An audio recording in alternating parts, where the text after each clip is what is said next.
Welcome, everyone. It's 7:30. This is our June City Council meeting, and it's time to call this meeting to order. First order of business is the Pledge of Allegiance.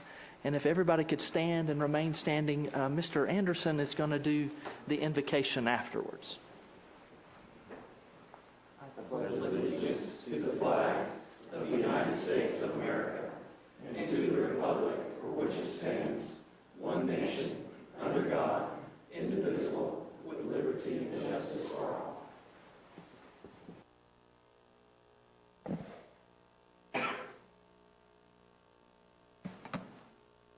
Heavenly Father, we gather in gratitude for the opportunity to serve the community of Sugar Hill through this City Council meeting. We seek your divine guidance to fill the hearts and minds of all present with wisdom, compassion, and clarity. May every discussion be rooted in a spirit of unity, mutual respect, and a shared vision for the well-being of our city. Grant the council members discernment to make decisions that promote justice, prosperity, and harmony for all residents. Let their words and actions reflect integrity and a deep commitment to the common good. Bless the people of Sugar Hill that they may thrive in a community strengthened by love, understanding, and cooperation. May this meeting be a beacon of hope and progress, guided by your light and in your Son's name. Amen. Amen.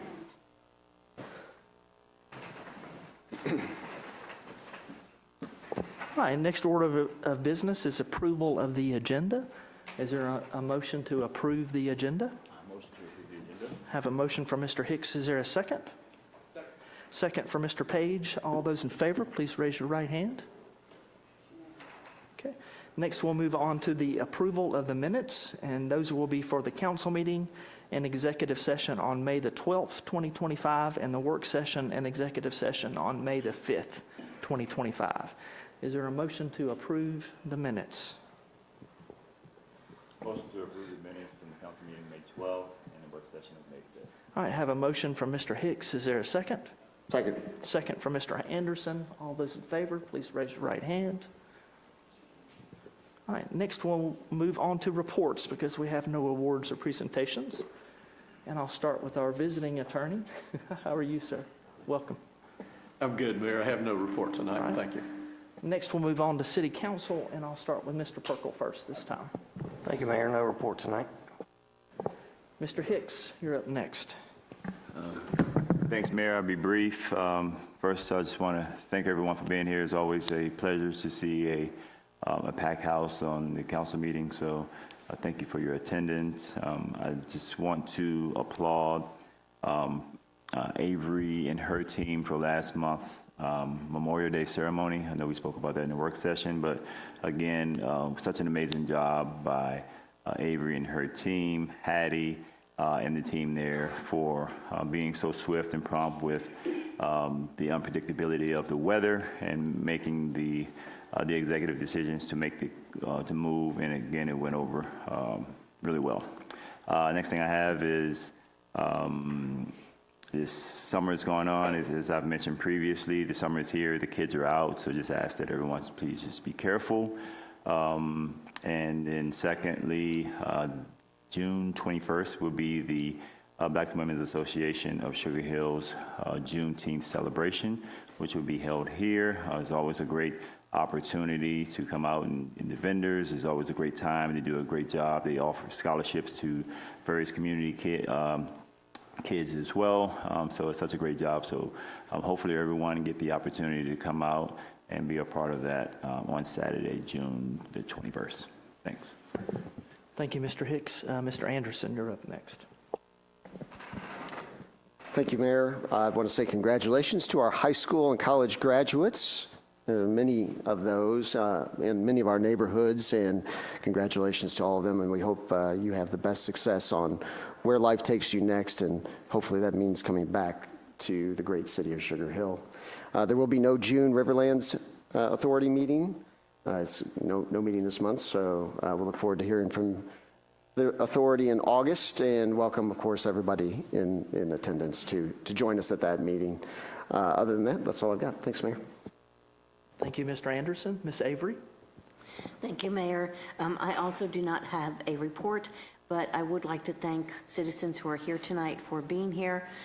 Like Councilmember Hicks mentioned, I too always am so glad to see when citizens come to a meeting, and thank you for taking the time out of your schedule to be here tonight. And that's all I have. Thank you, Ms. Avery. Mr. Page, you're last. Thank you, Mayor. Only thing I have is just to remind everyone for our wonderful Sparks in the Park event coming up in July. Hope to see you all there. It will be fantastic, and I have it on good accord that there will be more fireworks this year than there were last year. So come on out, folks. Thank you, Mr. Page. And I'll go next. Just one, mark your calendar. This weekend, we have the annual car show that we do that supports fundraising for cancer treatment, and it is from 10 until 2. It's a pretty great car show. I love car shows, and it'll be out at the Landing, again, from 10 until 2. And so if you like old cars, come out and check some of them out. All right. Next, I'll move on to the city clerk, Ms. Whittington, for her report. Thank you, Mayor. Quick report, the city business office issued 140 passports in the month of May, and we issued 18 new business licenses of various types. We have a new dance studio, learning tree, all different types of commercial businesses and some home-based as well. And the city offices and City Hall will be closed Friday, July the 4th. And that's all I have, Mayor. Thank you, Ms. Whittington. Next, I'll move to the city manager's report. Mr. Radford.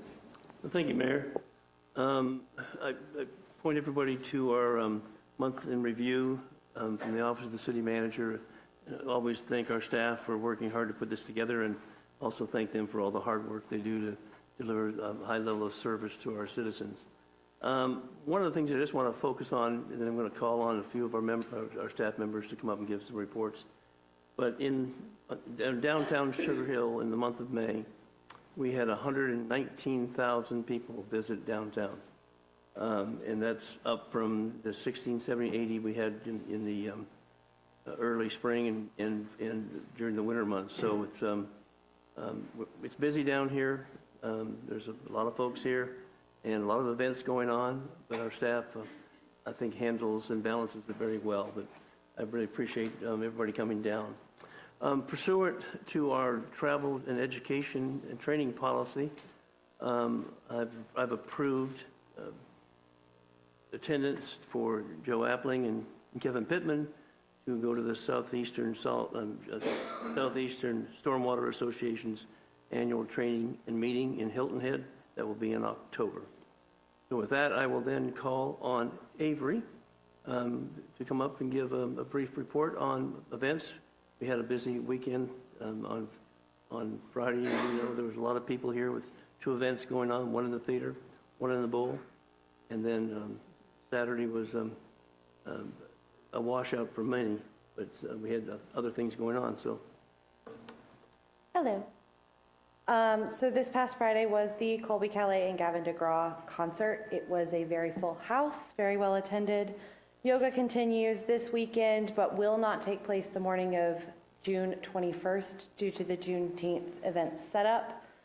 On the Stage, Children's Theater moved in today for their 3-week-long summer camp. They will be having performances this weekend, next weekend, and the following of different shows.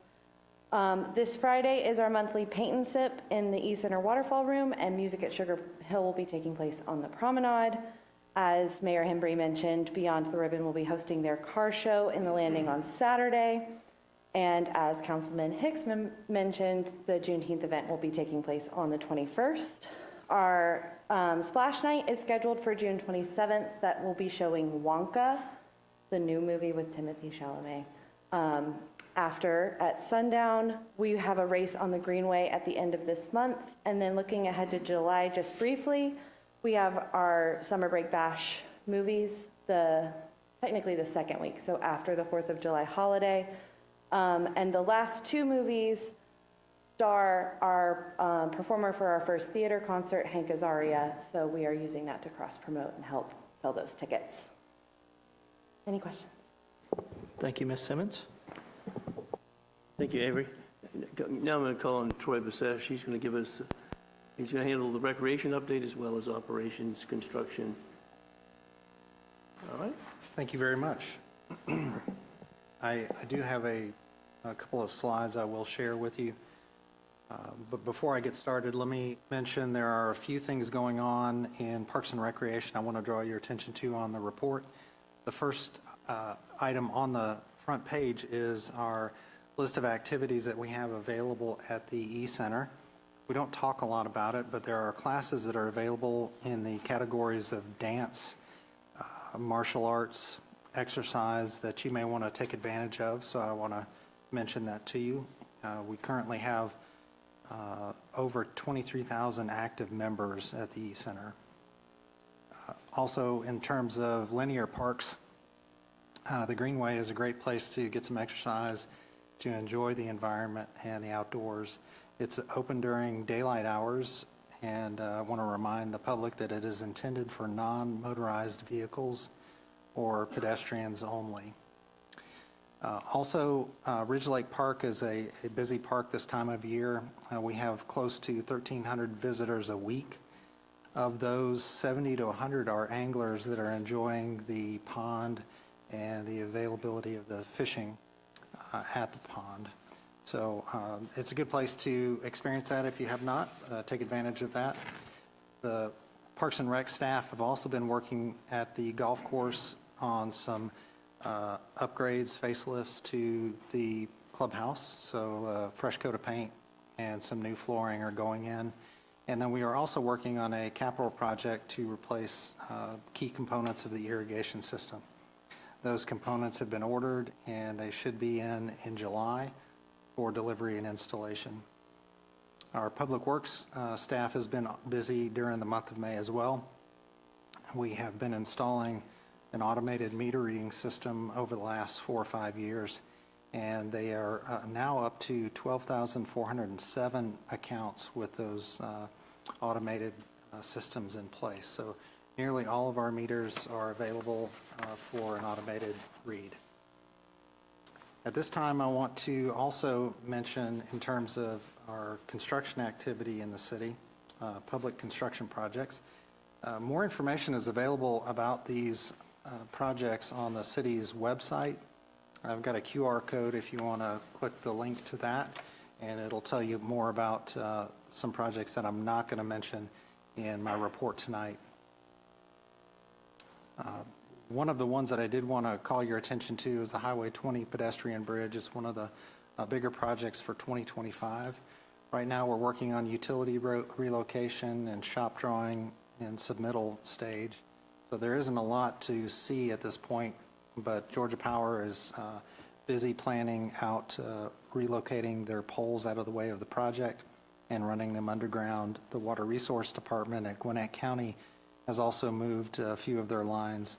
And then we're also coordinating with the adjacent property owner, the Novair commercial project, and making sure that none of their improvements are going to interfere with the bridge construction. So it's a big part of what is taking place the first half of 2025. In terms of shop drawings and submittals, one of the other key considerations is that the review process has to go to Atlanta because of the state route involved in this. So every time our consultant reviews the shop drawings, it has to go to Atlanta as well for their review and approval.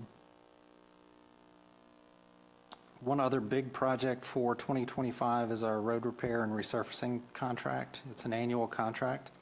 We proposed the improvements to 15 of the streets in our community, in the Bent Creek neighborhood, Riverside Walk Crossing neighborhood, Richland Creek neighborhood, and Lakefield Forest. All 4 of those areas have been completed. We are working through punch list items and a few things here and there, like vehicle tracking of some of the tack that's put down and just some general cleanup. But that is essentially complete. And then I would ask you to just take a look at the other projects that are listed in our report. And that is all I have at this time.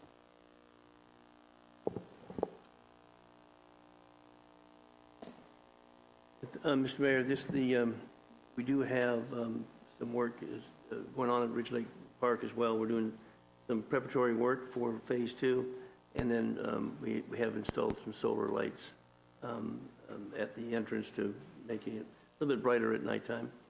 And with that, that completes our report. Thank you, Mr. Radford. And we have no youth council report tonight, so we'll move on to citizens and guest comments. And this is an opportunity for anybody that would like to get up and speak about anything related to Sugar Hill. Each individual has up to 3 minutes. If you are here for something that we're having a hearing on, I would encourage you to do it during the time that we have the hearing on the item. But this is just for general comments. Anybody wish to take advantage of this time? Yes, sir. Good evening, Mayor and Council. James January, 1282 Frontier Drive. I sent you all an email earlier today, and I apologize for the late timing of it, but I hadn't really had a chance to really look at the agenda for tonight until this morning. And of course, the thing that's in the email is my ongoing concern for the way we're handling rezoning applications and things of that nature. And it seems to me that and this is no reflection on Artius, but it seems to me that our planning department is getting increasingly more casual in the way they handle these things. As I mentioned in my email, even tonight, even though it's already had a public hearing, you will be voting, I believe, on a rezoning request.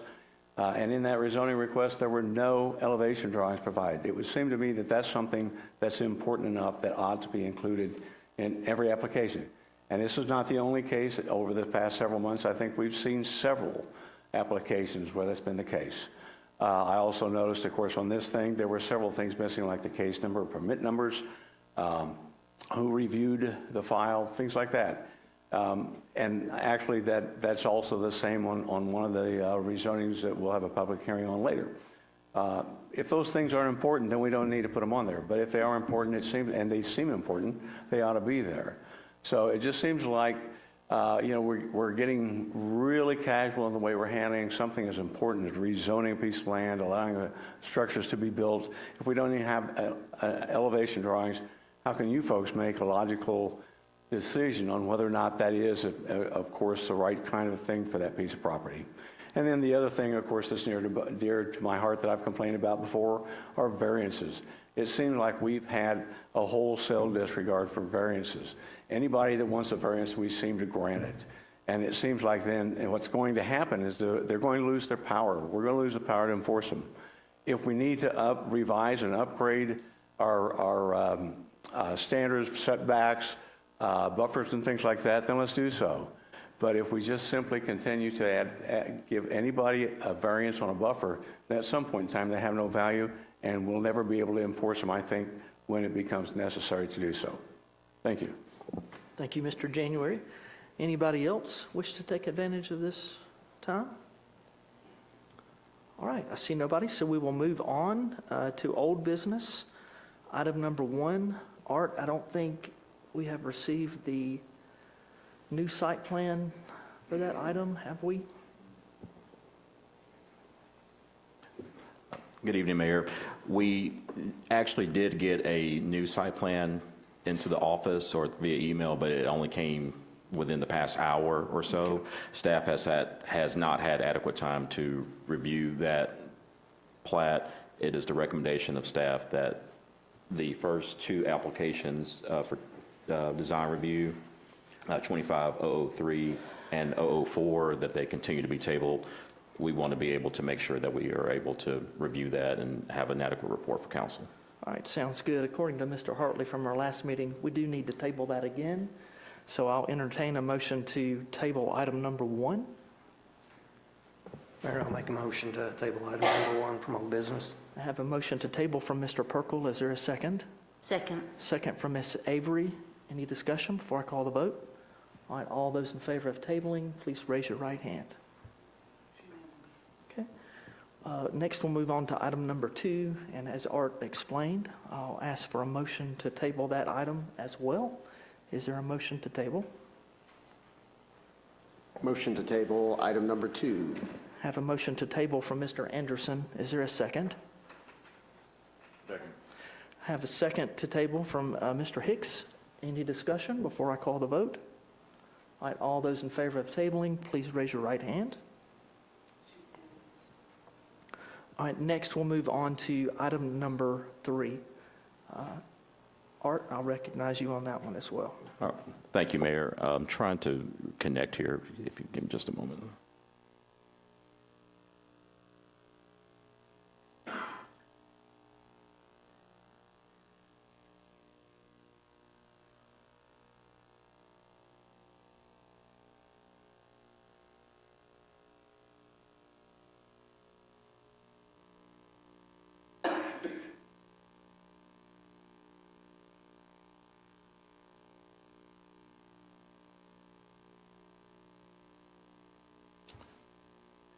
Sorry, Mayor, we're having technical difficulties with the Wi-Fi. Let me You see if I can take get your through this. time, sir. We'll be at ease for a minute.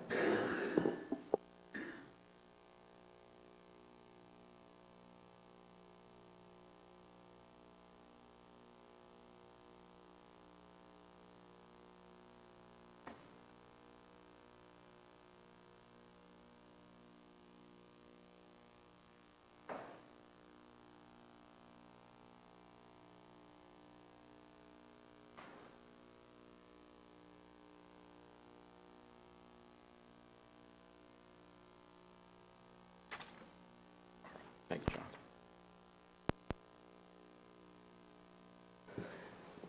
Thank you, Mr. Newell. All right, thank you, Mayor. This is RZ 25003, located off White Street here in Sugar Hill. Council has seen this previously. There were some thoughts that we wanted to present in regards to this application. This is the property shown in Lavender, located off White Street. The property is currently zoned MH, which is manufactured housing. The blue star shows the subject parcel. The gray lots to the east, to the right, are parcels in the city limits of Beaufort. Here is a site plan showing the proposed 3 homes that would front onto White Street.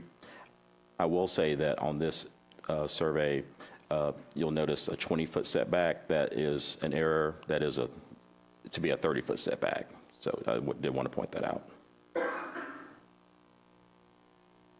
Here are pictures of the neighborhood.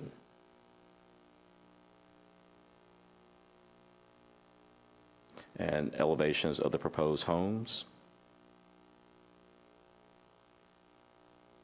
This request has a unanimous recommendation of approval from the Planning Commission.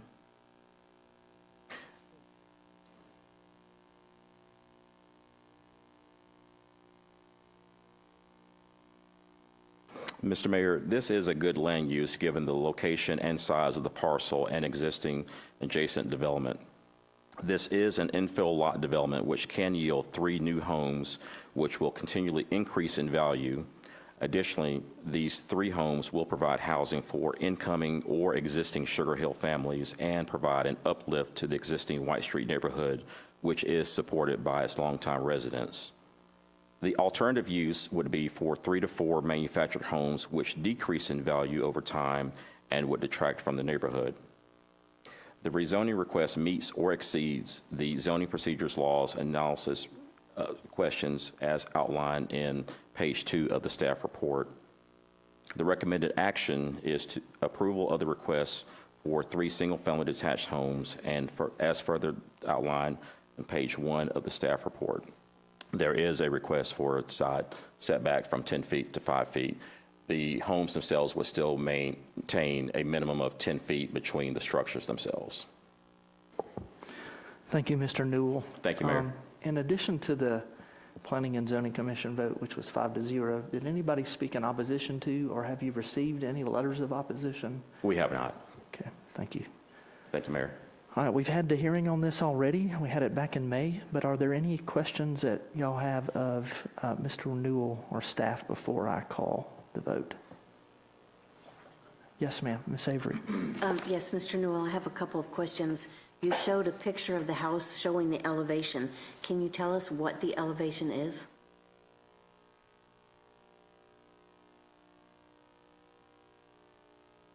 I'm sorry, can you repeat that question? What is the elevation? Because it's not mentioned in it's not mentioned in the packet. What is the elevation?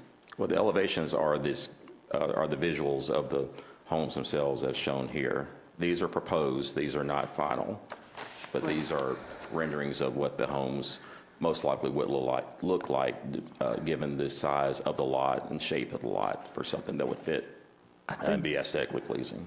Because I know they're 2-story in height, but we don't know what the height is. Okay, and then my other question is, on the letter of intent, with most packages, most presentations, there are prices mentioned.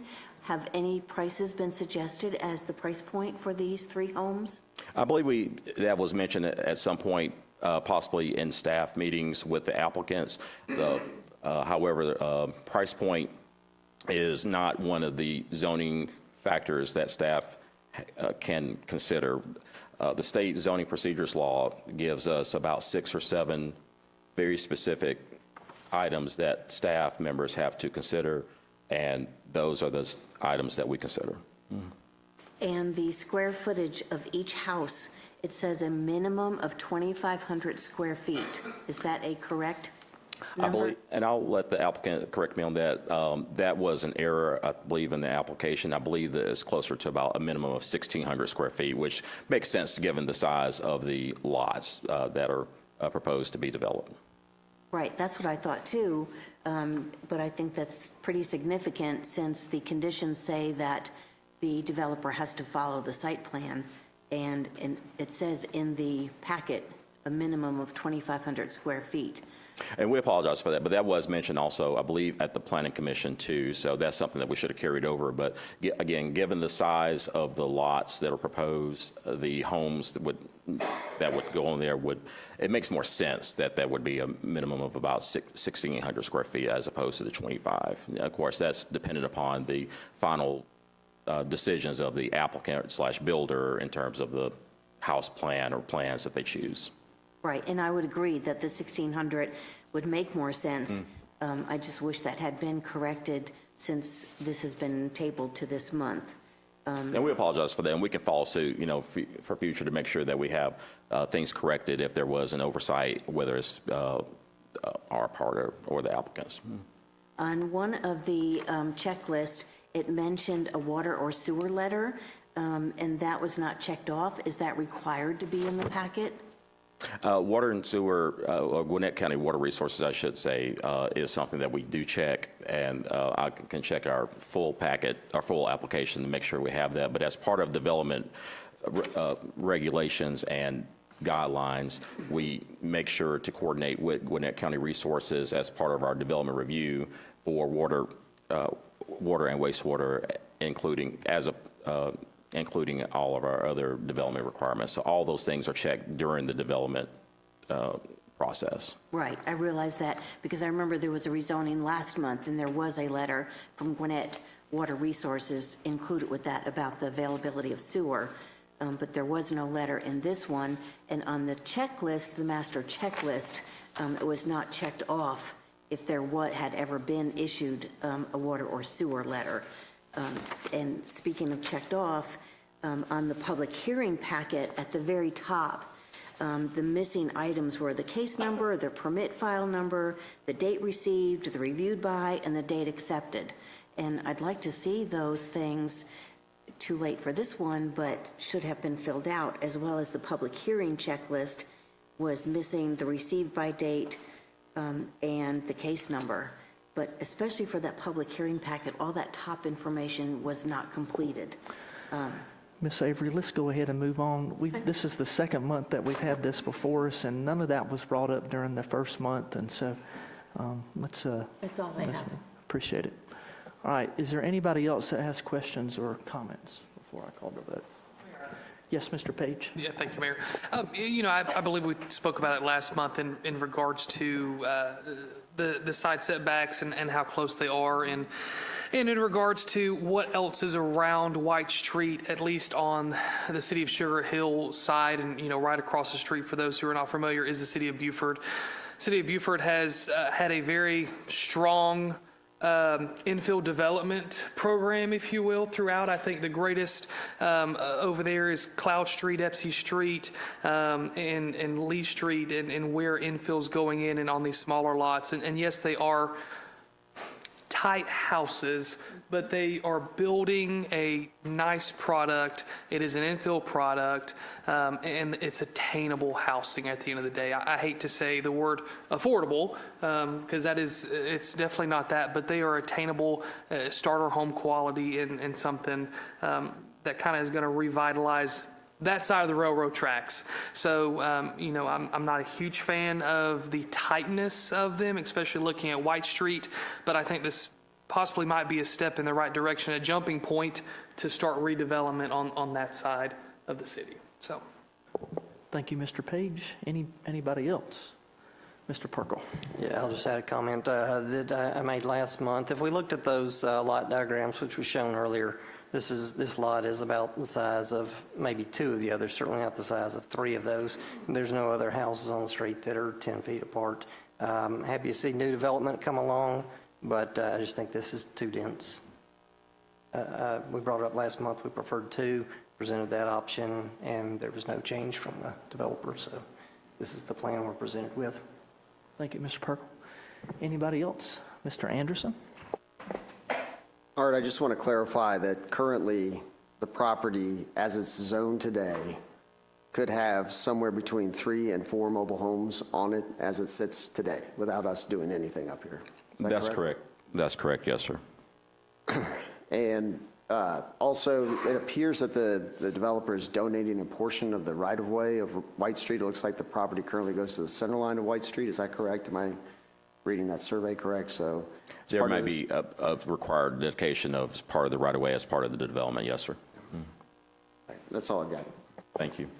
All right, any other questions or comments before I call the vote? Call the motion, excuse me, or ask for the motion. Is there a motion? Mayor, I would make a motion to deny. All right, I have a motion to deny. Is there a second? Second. Have a second from Ms. Avery. Any discussion before I call the vote? All right, all those in favor of denial, please raise your right hand. All right, those opposed, like sign. All right, motion to deny fails. Is there a substitute motion that someone would like to make? Mayor, I'll make a motion to approve RZ 25003 to rezone the subject property from MH to R36 with the 4 enumerated staff recommendations. All right, I have a motion to approve from Mr. Anderson. Is there a second? Second. Have a second from Mr. Hicks. Any discussion before I call the vote? All right, all those in favor of the motion to approve, please raise your right hand. All right, all those opposed, like sign. Okay, thank you. All right, next we'll move on to item number 4, Mr. Bisesh. That is the LMIG supplemental grant request.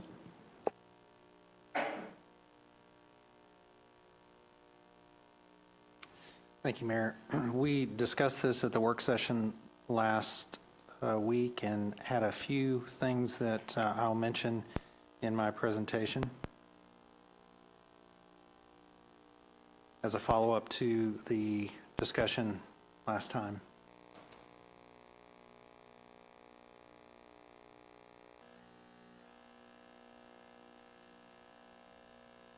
So while my presentation is coming up here.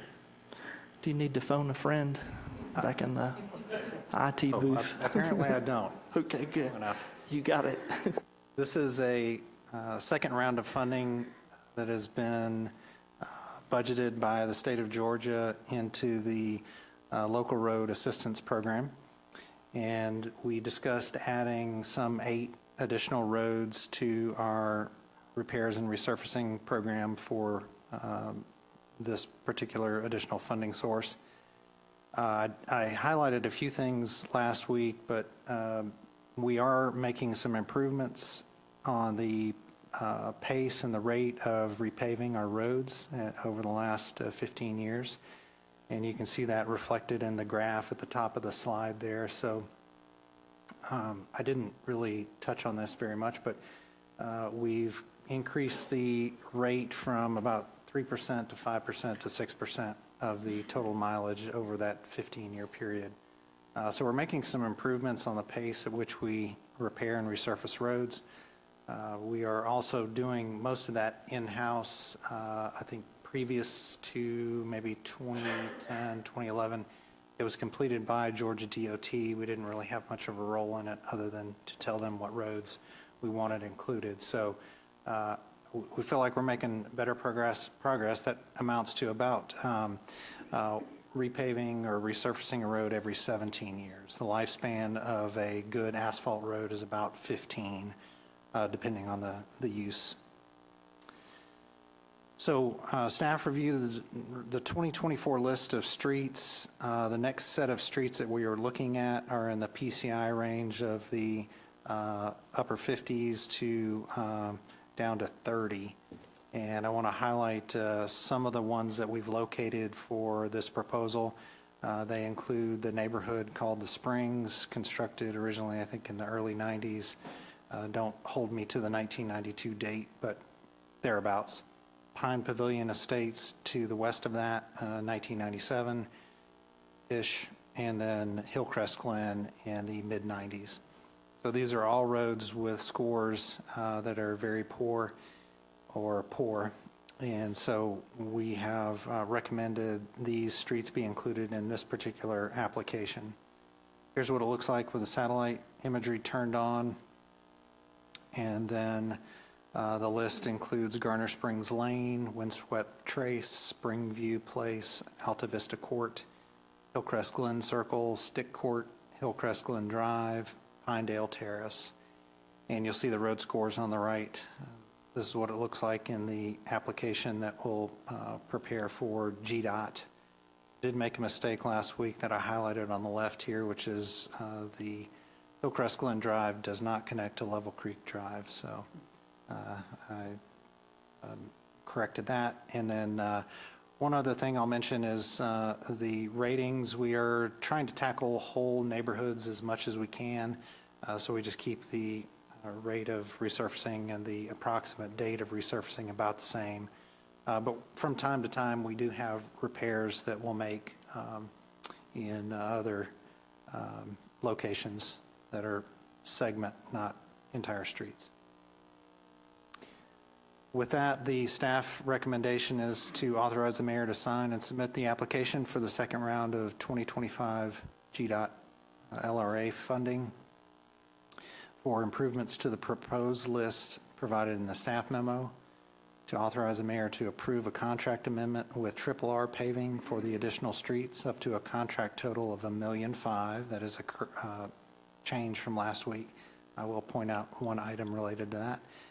And then approve the attached budget amendment to the capital improvement program, recognizing the additional state funds. I think I mentioned some of the challenges we faced with Lakefield Forest and some of the other neighborhoods with poorly performing roads. And we did want to provide adequate funding for additional patching, more so than we've done in the past. So we would oftentimes put in the budget about 5 or 10% of the total area of the road for patching quantities. And so this actually provides for 25 or 30% for each road. And those that may have driven some of these streets know that there are some areas that are in really poor shape. So that's the reason that's included here as $1.5 million. So where that funding comes from is primarily, at least this additional phase, primarily from the additional LRA funds, but there are some additional SPLOST funds we would like to allocate to this on the order of $190,829. Those funds are currently available. We're recommending approval. All right, thank you, Mr. Basesh. Any questions, comments, Mr. Purple? Yes. Just one clarification. You were talking about additional patching needed, and I believe where you mentioned them was the ones that have already been done. Some of these ones yet to be done, particularly the Springs, I think it's also going to need heavy patching. Do you have that same amount budgeted for those? I do, yes. Okay, thank you. It's like 20, 30%. While you're asking me a question, I appreciate that. You mentioned last week about some additional streets that we may want to take a look at to improve our PCI rating overall. Right now, it's an average of 66, 67, somewhere in there. We will rewrite it after this second phase of improvements, but there are a few that are shown on the screen that we can tackle very easily in a second round of funding and project. Say second round, maybe a third round of projects. So I would like to present maybe more information on what this scope looks like at the July meeting. All right, thank you. Any other questions, comments? All right, is there a motion? Mayor, I'd make a motion to approve this grant request for paving these additional streets, as well as the changes to the capital improvement budget necessary to fund them. Have a motion from Mr. Perkel. Is there a second? Mr. Mayor, I'll second Mr. Perkel's motion. Second from Mr. Page. Any discussion before I call the vote? All right, all those in favor, please raise your right hand. Okay, great. Next, we'll move on to new business, item number 5, and this one will be a public hearing. Mr. Newell, I'll recognize you to talk about it.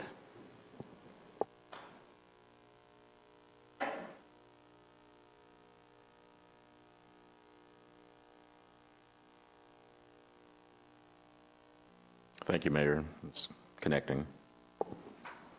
No worries, Mr. Newell. This is a repeating pattern for you tonight, so we'll give you some slack.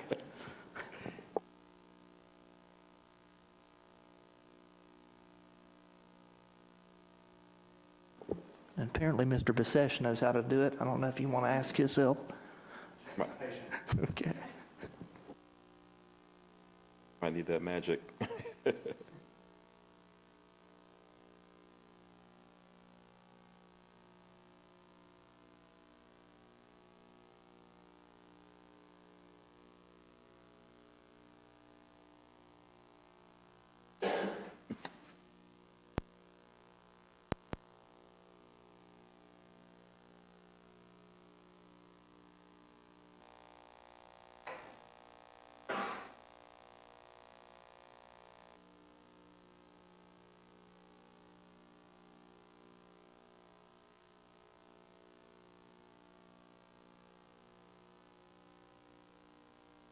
All right, thank you, Mayor. Apologies for that. This is a public hearing for file number AX25-002, 5853, 5875 Swanee Dam Road, and 5868 Henry Bailey Road for 2.72 acres to rezone to general business or BG for retail commercial development. This request has a vote of approval from the Planning Commission by a vote of 3-1, Mayor. I will leave this screen up for a moment to give a general reference as to the location. You can see the parcels that are in question are in this lavender color near the intersection of Swanee Dam Road and Georgia 20. This is the public shopping center for reference. Mr. Mayor, the vast majority of the subject property is currently within the city limits and is zoned general business or BG with approximately 2.36 acres in Gwinnett County, which is zoned R100. There was a small portion that due to road widening was left out of the city, which is being petitioned to be brought into the city limits with general business zoning as well. The main use of the proposal is not for a large water park. It is not to be on the scale of or in the region of Whitewater, Great Wolf Lodge, Wilderness of the Smokies, or the like. However, the main use is general retail and restaurant with the potential for a singular active water feature, which may be a small-scale surfing or similar apparatus under a canopy in the center of the development. There is a current proposal to have one access point from Swanee Dam Road and one from Henry Bailey Road. The retail plan from 2008 shows 2 access points from Swanee Dam Road, and vehicles would turn almost immediately into parking spaces. In the area are the former Golden Pantry store, Dunkin' Donuts, the Quick 5 oil change location, the Publix and Kroger shopping centers, a daycare, plus new commercial development which is under construction. The proposal is in line with existing and potential development and fits within all the parameters of zoning decisions as outlined in the state's zoning procedures law. This is detailed in pages 3 to 4 of the staff report. There is to be a condition of zoning, a traffic study to be conducted in addition to all existing development requirements as outlined in the city's existing development regulations. Pardon me, a key zoning consideration as shown on page 3 of the staff report asks, does the zoning requested conform to the Sugar Hill land use plan? The response from staff is yes. The property is located at the intersection of a commercial node and neighborhoods designated by the city and the traditional plus properties designated by the county. The requested BG zoning provides for an appropriate land use commensurate with existing land uses adjacent to the property and recommended development pattern for that character area. No expansion of a business corridor is anticipated along Swanee Dam Road, and the project utilizes previously rezoned and annexed property for commercial purposes. The expansion of the commercial property encroaches towards the commercial node and not away. The variances requested from 40 feet and 30 feet respectively to 10 feet from the right-of-way still provide for a vast setback from the road edge of approximately 50 feet due to the width of the respective rights-of-way.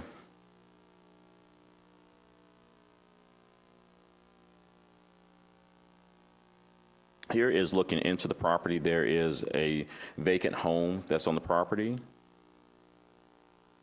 Here you can see the zonings in the immediate area. Again, this is the public shopping center.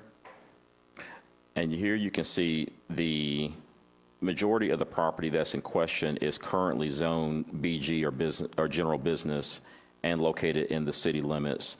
We do have these parcels that are zoned R100 in the county. Several years ago, or some years ago, due to road projects, this portion was left out of the city, and that would be brought into the city with this request. There is residential development, both city and county adjacent as well. Mr. Mayor, this is a copy of the site plan from, I believe, 2008, when this property was up for zoning at that time. We have here in the red circle showing 2 access points that were proposed for this particular development. And if you notice, when traveling in to this development, you would come almost immediately off Swanee Dam Road and immediately into the parking spaces. Again, this is from the 2008 proposal. The next couple renderings are for the proposed current rendering with parking to the west and the 2 main buildings closer to the intersection of Swanee Dam and Georgia 20. Again, we mentioned about the variances being requested along Swanee Dam and Henry Bailey.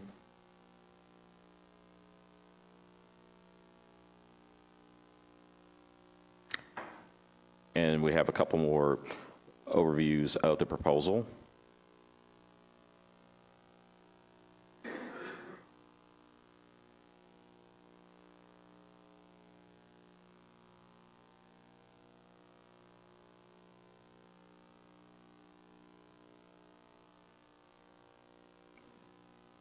There were 2 citizens that spoke at the Planning Commission with concerns about traffic and other items at the Planning Commission. Here we have the recommended conditions.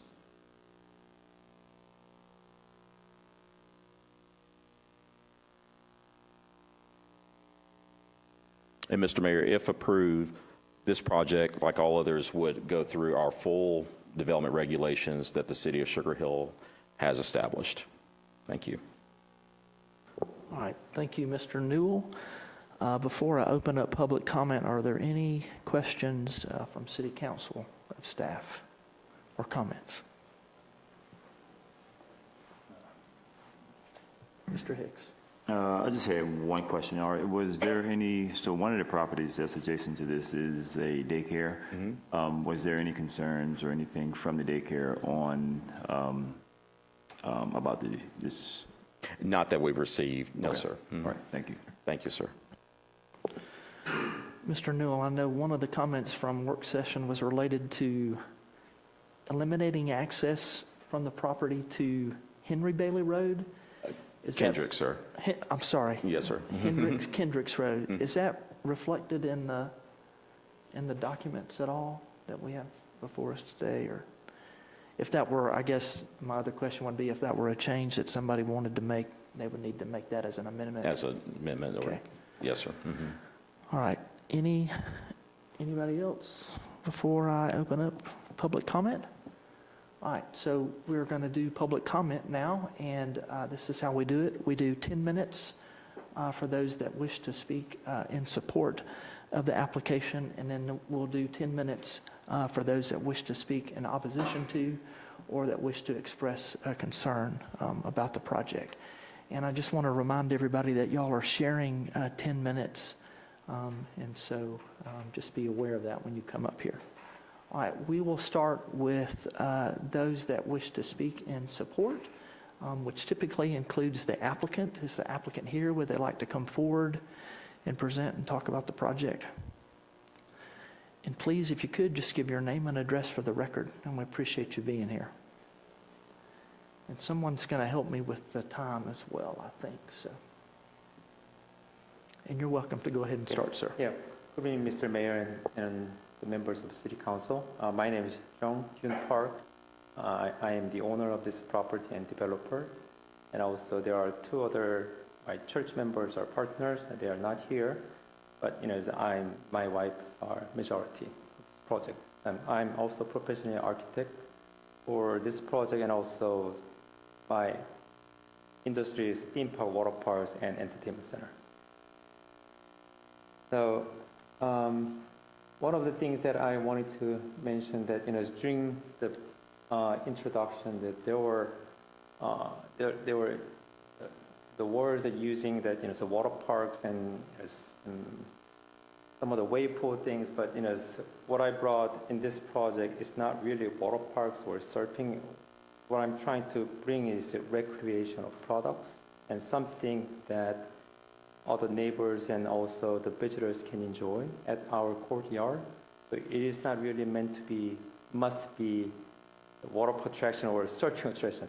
I'm trying to bring something recreational. One of the reasons that I used in rendering, because I used to design the surf park. I used to design the surfing venue, Independence venue that I operate myself for a long time. So I wanted to bring my own strength. That's the only reason. But it is not really meant to build surfing or water parks here. So I don't think it is a proper as a water park things. So and one more thing is that there are some other update based on our 1 week ago workshop that I was able to attend, and I was able to update a little bit. If you don't mind. Do you need the laptop, Mr. Park? Do you need the laptop back?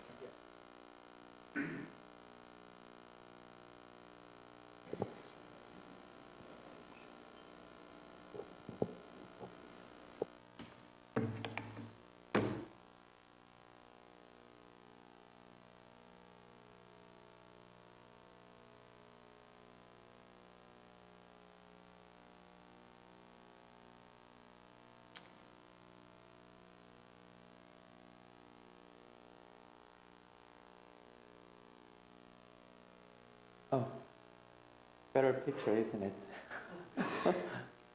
Okay.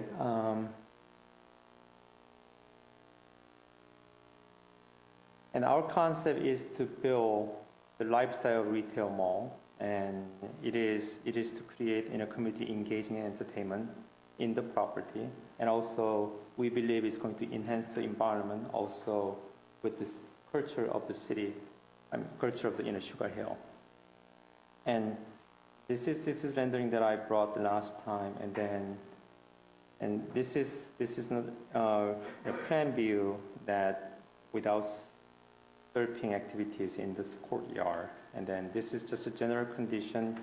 If you could take a look, that it's 1.7 acres being already BG, and it's 1 acre residential. But we're proposing as a 2.7 acre as 2 access and 100 parking, and 15% of the property, which is 18,000 square feet of retail stores, and plus courtyard, the central courtyard, green courtyard. Our vision is to create, eco-friendly, guest-friendly, also family-oriented for the community, and also that blends the beauty of the green plus in a modern retail experience. Our project is going to be our environment is going to be very open and inviting, and also supporting the residents and visitors. Our key fact features that we want to emphasize is going to be eco-conscious design for this project, and central courtyard for the recreation experience. And also, we were trying to bring some nice and good and healthy and casual dining that I've been talking with the several vendors and also business members. And also, it's going to be very pedestrian-friendly space where the neighbor can walk in and enjoy, and just without driving. I'm sure that it's going to be very pride for the Sugar Hill. And this is rendering that we brought, and then this is basically the concept and the venues that we think if it is working with surfing activities in the center. But this is another rendering that I brought without surfing. It's going to be just mostly green space and just lots of recreation space. Since I'm the architect, the professional architect for the theme park, and then I'm not trying to build a theme park here, but so we're trying to build something recreational experience for the modern retail style. Modern retail styles are not just to bring shops and parking. We're trying to bring some engagement. That's something that we're trying to bring it here. That's for the surfing, but this is going to be our courtyard without surfing experience. It's going to be just green and lots of recreation space. That's been shown, and this is a view from Swanee Dam Road, and it's going to be very beautiful. And this is going to be the building, the second building showing from the Henry Bailey Road, and since we might have a great chance to build the drive-through area, that we're contacting few coffee shop brands. Starbucks is not confirmed yet, sir. And this is a view from parking lot. This is a view from driveway. This is a view from the entrance of the mall. They're looking down to a central courtyard. This is a view from the central area. This is a view from the same way, but it's without surfing. It's going to be just a green and recreational experience. As been spoken earlier, that this has already been BG zone for 2 properties already zoned BG, and 2 other rest of the properties in residential, but we apply for combine the property and also apply for BG together. This is a variance that we requested that's been spoken, and we have done for 10 feet the variance, and then setback. And one of the comment that as I learned last time in the meeting, that I was able to hear from the neighbors that there was some incident in the Swanee Dam Road, and also what was the name? The Lanier Valley Parkway. I stayed. That stayed me, to prompt immediate follow-up, that I contacted, the Gwinnett County DOT right away. And then I was able to get the answer from the DOT twice a time, that whether they had some accident from the school bus, involving school bus, or there are some other accident in that area. Fortunately, there were no injury in this case.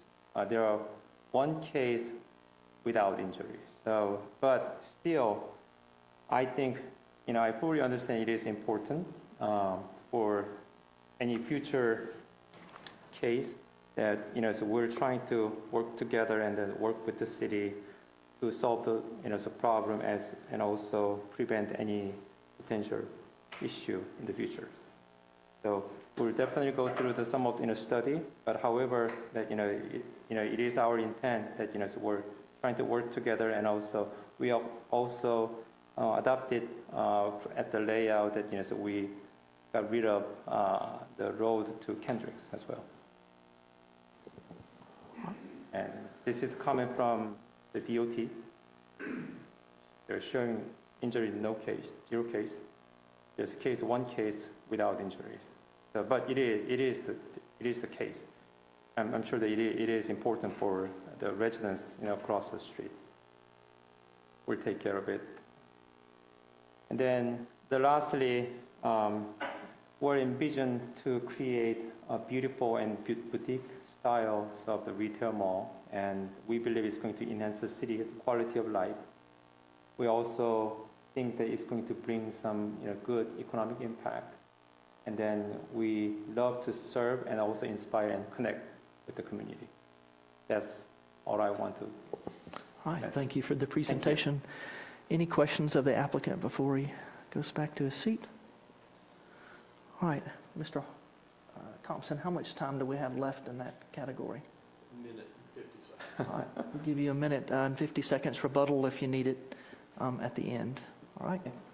Is there anybody else? I'm sorry, first I have to see. Thank you.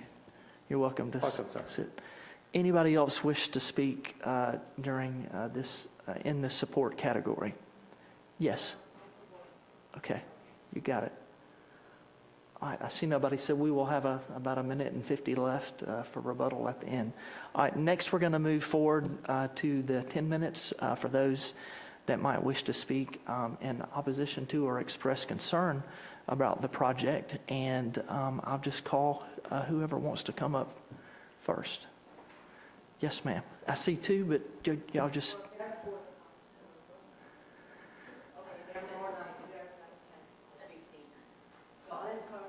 And please, just a reminder, y'all are sharing 10 minutes, and so... Well, I'll try to be fast. I'll send an email out with all the points and all the legal requirements And if as you well. could, I'm sorry, ma'am, just, let's just, please give your name and number for the record. That's required by us, and yes. So my name is Carolina Williams, and I'm part of the HOA at Gates Alanier. Okay.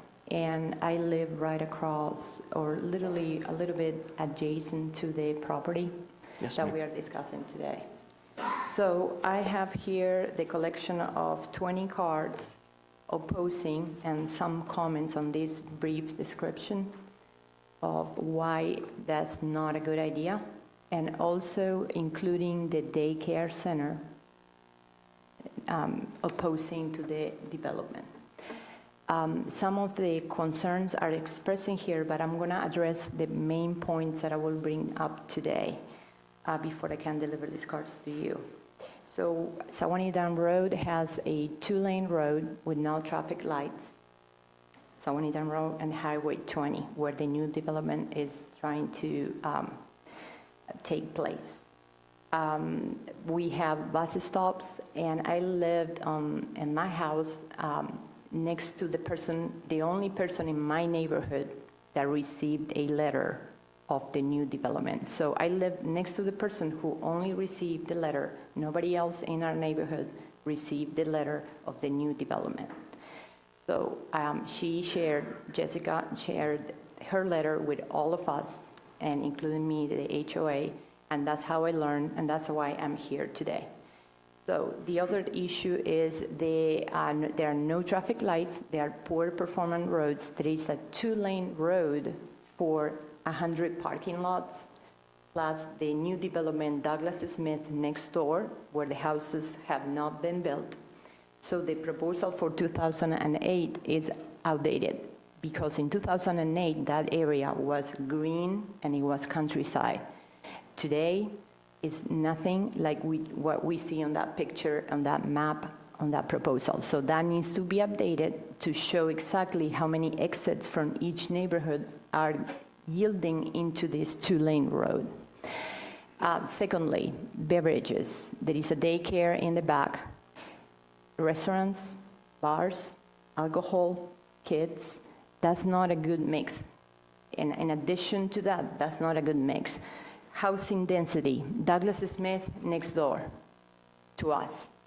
They use blasting explosive to get to what they are now today, which I can send pictures because I have those pictures. I complained to the county, Gwinnett County, over the blasting explosive just to make that housing. They didn't build anything yet, but to make that house. Then we have a new home right in front of our neighborhood in Gates Lanier, right next to that property that is trying to be sold today.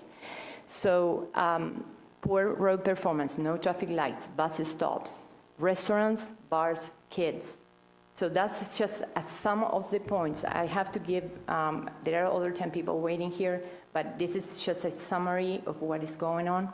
And another thing I want to mention, just because a property is green and the alternative is trailer parks or trailers or tents, that doesn't equal to the principle of we build homes, house density, higher traffic, or trailers. We could do dog parks, we could do yoga places, we could do water fountains, we can do places where people can relax. The quality of life is impacted by this high traffic area in which I have witnessed myself from my top floor, 7 accidents this year alone, where people get derailed. And I'm always praying that they will not hit the fence on Sewanee Dam Road where our homes are facing the road. Okay, so that's another issue, the accidents, because people are trying to turn in Kendricks Road to avoid the Highway 20 traffic at 5 o'clock. And then they stop all of a sudden, the drivers are not paying attention, and they get in a fender bender of all sorts. It happens all the time. So so those are my opinion and my facts as well. So I'm gonna Yes, yield ma'am, this. you can give those to our city clerk, Ms. Whittington, right there, and we appreciate your testimony.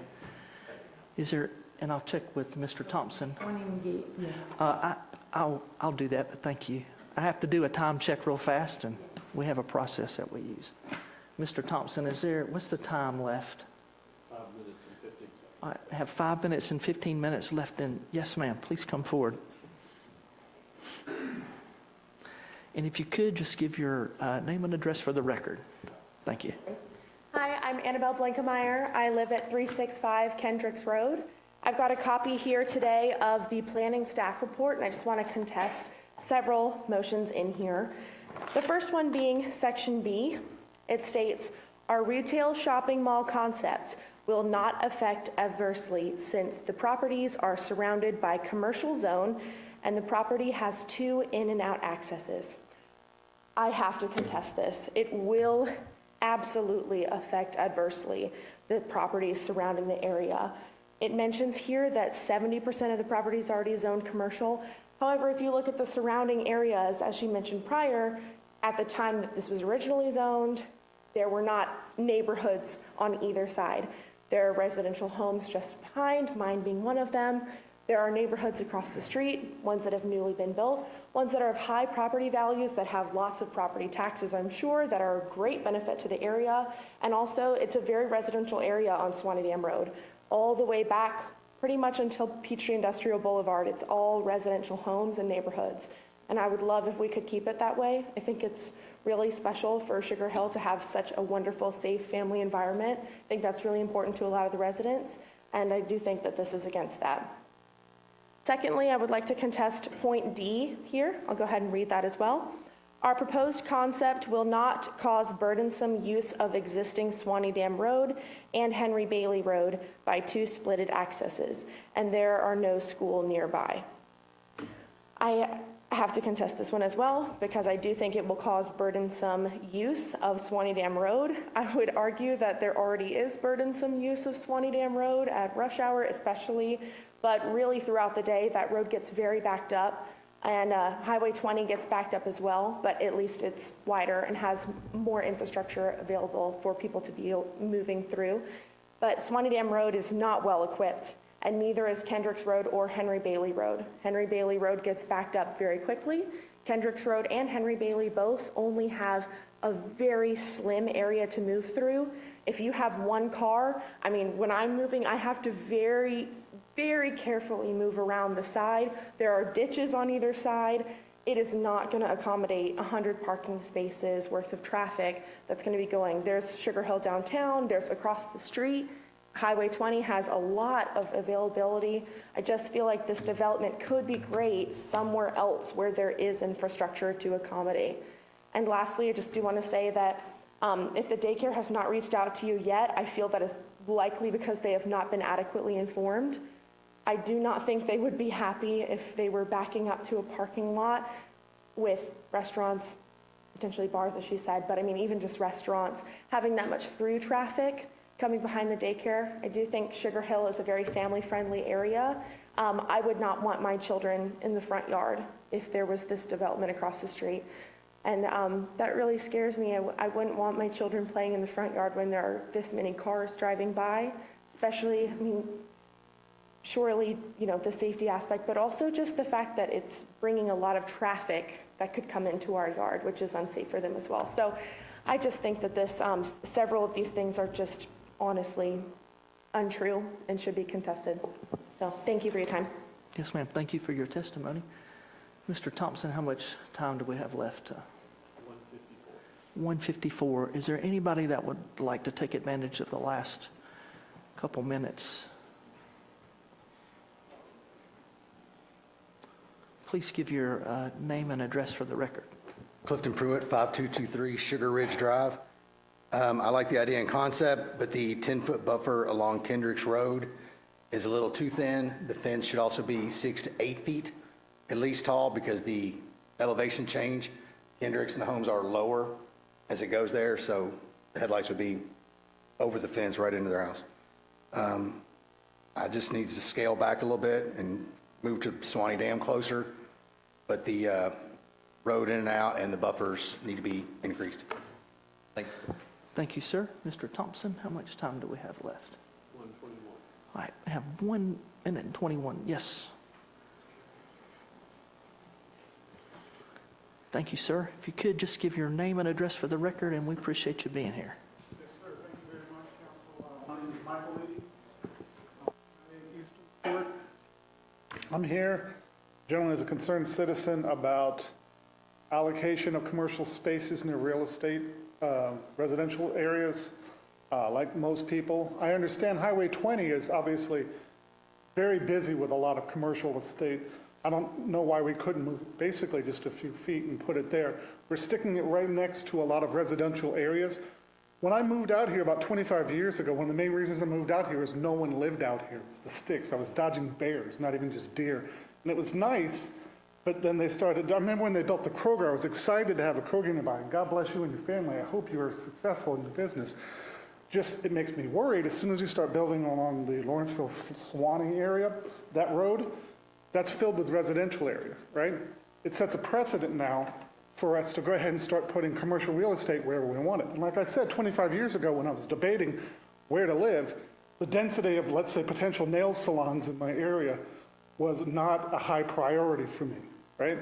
And I think most people in Sugar Hill and the surrounding areas move out here not for a high density of subways and nail salons and, I don't know, car wash places, but for other like-minded, family-oriented people who want to be away from the city and away from a lot of commercial estate places. I'm sorry, sir, that time is up in that category. Okay. Appreciate you speaking. Thank you, guys. And we have about, I guess, a minute and 50 seconds left for rebuttal from the applicant if he wishes to take advantage of it. It's your choice. You have a minute and 50 seconds if there's something that you'd like to address that was raised, but you don't have to. Just, yes, come forward. Yes, sir. And you have a minute and 50 seconds. I understand. Yes. Yes, I moved to this property, 23 years ago. I lived there for 2 years and then been preparing, developing this project for a long, long time. I understand that, it's going to be, it is different from, back in 20 years ago, even 10 years ago. One of the reasons that we're trying to do is, I lived there one of the properties, so I know what it is happening. But, I was able to learn something from the DOT, but, we're trying to find a solution, and also, some of the suggestion from the city council that write in and write out things is going to be very helpful.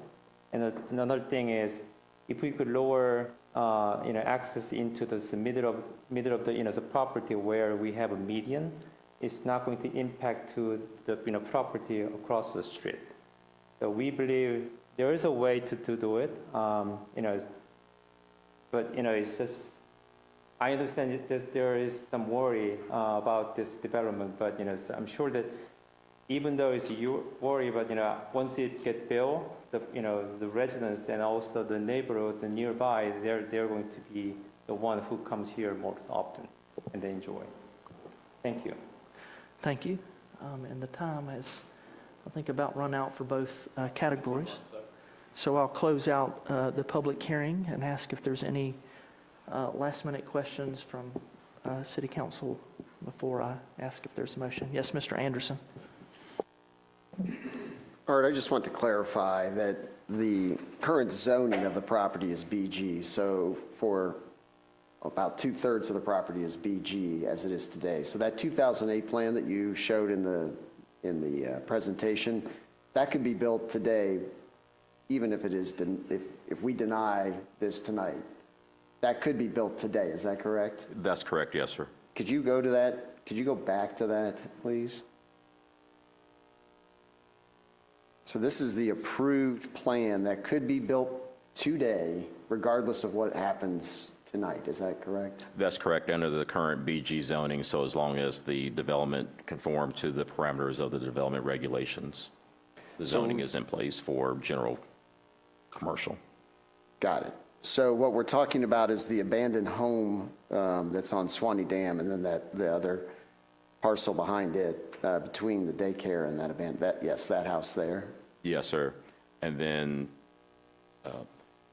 the areas that are shown as R100, which are in the county, these are county zonings, county parcels currently. And then the area in the red circle, which would also be brought into the city and zone BG if approved by council. And then here you can see in this kind of purplish reddish color, the BG zoning that's currently in place, which is general business in the city. Okay, so that's the fact that it's commercial doesn't change tonight. That property there is already commercial. Yes, sir, that's correct. And then in the work session, I had mentioned that, and I share the concerns over Kendricks. Kendricks is a road, it's a terrible road, actually, and has a lot of problems on it. One of the things that I talked in the work session about was emailing you with some of the conditions, potential conditions that we talked about, and so I did that, and 3 conditions that I had suggested should City Council choose to move forward with this, which, in addition to cleaning up some of those additional concerns that we've got about this commercial zoning, if it were denied tonight, they could actually access Kendricks Road. So one of the conditions I wanted to add to this was no access to Kendricks Road shall be permitted. And that the access to Swanee Dam Road, the 2008 plan allowed for 2 entrances on Swanee Dam Road. The access to Swanee Dam Road shall be limited to 1 entrance aligned with Linear Valley Parkway. And if Gwinnett County DOT requires a full access as opposed to a right in, right out, that a left turn from Swanee Dam Road into the development be provided, along with any other improvements required by Gwinnett County Department of Transportation. And then for the condition regarding the traffic study, I think it needs to be a little bit more specific, and that includes the analysis of the entrance from Swanee Dam Road into the development and the intersection of Henry Bailey Road and Highway 20. And should a signal warrant Should a signal be warranted as a result of the proposed development, developer shall contribute $50,000 towards the construction of a signal at the intersection prior to certificate of occupancy. So those are to address some of the concerns. The fact of the matter is that R100 property that we see there will be zoned almost certainly, if it is not annexed and zoned tonight, will be zoned some sort of commercial in the county. I mean, they zoned the property at the corner of Swanee Dam and Highway 20 to a car wash, which we opposed, but the county approved that. So I think tonight we need to be conscious of the fact that we are talking about property that's already zoned for commercial use. What we're doing is improving that in order to prevent some of the concerns that we have heard multiple times over some of the commercial zonings that have happened in unincorporated Gwinnett County near this intersection. That's all I have, Mayor. All right, thank you, Mr. Anderson. Any other? Yes, Mr. Perkle. Several comments. The particular use as a recreational and restaurant area, I don't have a particular problem with that. I have a problem with the location of it and how it's impacting the traffic there. Kendricks Road is obviously a substandard road, and we don't want any access there. From what I saw in that 2008 design, I don't believe they had access to Kendrick Road. That would have been behind the buildings there. Certainly, we don't want to allow that. I have great concerns about Henry Bailey Road as well, and particularly if this use is allowed there. If it's this recreation venue, probably going to have a lot of younger drivers there. If it's the restaurants, they show pictures of alcohol being served, which is part of a restaurant, but also given this traffic situation, if you're trying to come out of there on Henry Bailey Road and you come out to where it comes on Highway 20, if you look back on Highway 20 to your left, there's a hill there which obstructs the view. By the time you see those cars having sped up to get through that red light, there's not a lot of decision time there for younger impaired drivers there. We already have issues with Emerald Lakes across the street with that intersection being obstructed. It is no U-turn allowed coming eastbound on Highway 20, yet that is still happening. We're talking to DOT to try and get that taken care of. But I feel Henry Bailey Road is would be a danger were this use to be allowed. Then you've got the complication on Swanee Dam Road. There's a gore there. So as currently striped, you wouldn't, if you're heading southbound on Swanee Dam, you wouldn't be allowed to turn into it. It would be right in, right out only. If that's the case, and you've got these people wanting to come, particularly younger drivers wanting to come to, sort of a recreational surf type shop or whatever, are they going to obey that gore, which I don't believe there's a curb or anything there. I think it's just painted, right? Are they going to obey that, or are they going to follow the law and come down past it? Then they've got to find somewhere to U-turn and come back. I think the entrance and the egress from this is very problematic for both of those. So while I don't mind the use in general, I just feel this is the wrong location for it. All right, thank you, Mr. Perkle. Any other? Yes, Mr. Page and then Ms. Avery. Thank you, Mayor. I agree with a lot of the comments that both Councilmember Anderson and Councilmember Perkle have brought up. You know, I just don't know if this is the greatest project for this piece of land, you know, and if there's an opportunity for staff to work with the applicant to really put some of the conditions that Mr. Anderson's kind of put forth and really put pen to paper so we're all on the same page of traffic concerns. I mean, our residents are here voicing their concerns regarding a lot of different things, and I don't want to take those things lightly, and traffic is a concern, quite frankly, for me.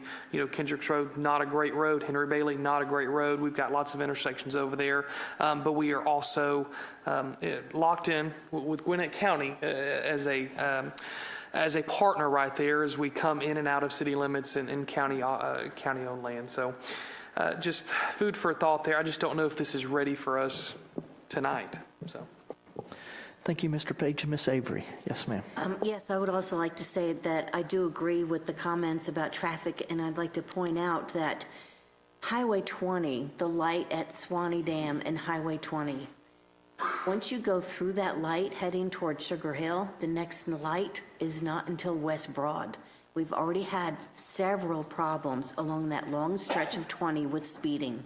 And I think adding cars, especially on the weekend nights, I've had reports of many, people in Emerald Lake can hear the engines revving up and down 20 late at night on Saturday night.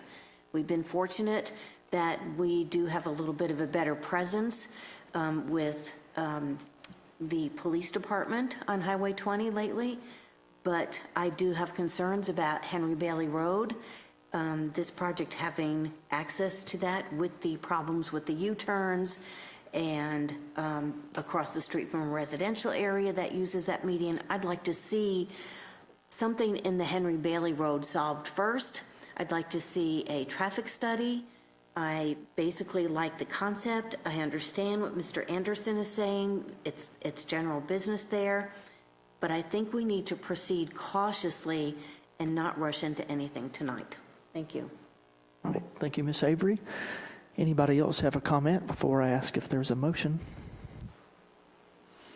All right, is there a motion? Mayor, I'd like to make a motion to table AX 25002. Okay. I have a motion to table from Mr. Page. Is there a second? Second. All right, I have a second from Mr. Anderson. Any discussion before I call the vote?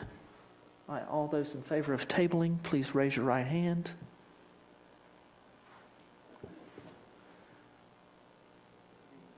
All right, all those opposed, like sign. Got it. Thank you, Jane. I couldn't see everybody's hands. All right, so this is tabled until next month. All right, next we'll move on to item number 6. That is rezoning on Old Cumming Road. Mr. Newell, I'll recognize you for that one as well.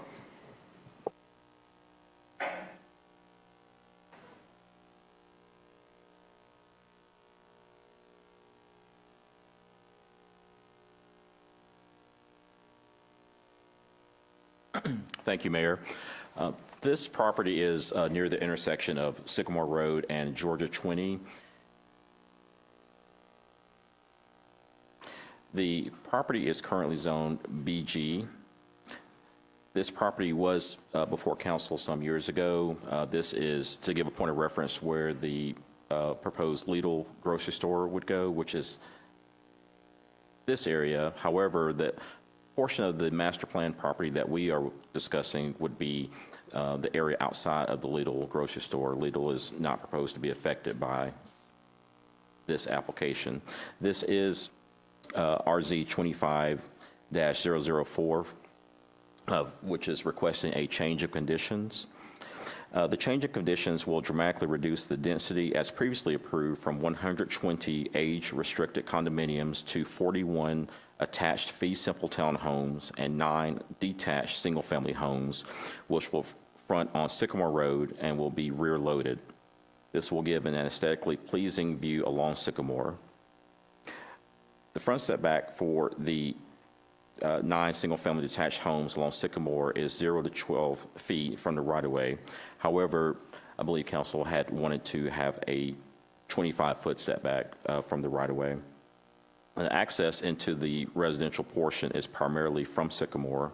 However, a right-in, right-out along Georgia 20 is in place to be used for the commercial access portion of the development. Additionally, as part of staff recommendations, pedestrian access is to be included as part of the zoning conditions for safe passage for residents to enter the commercial portion. Again, you can see the current zoning and the adjacent zonings. Again, this is near the intersection of Sycamore Road and Highway 20.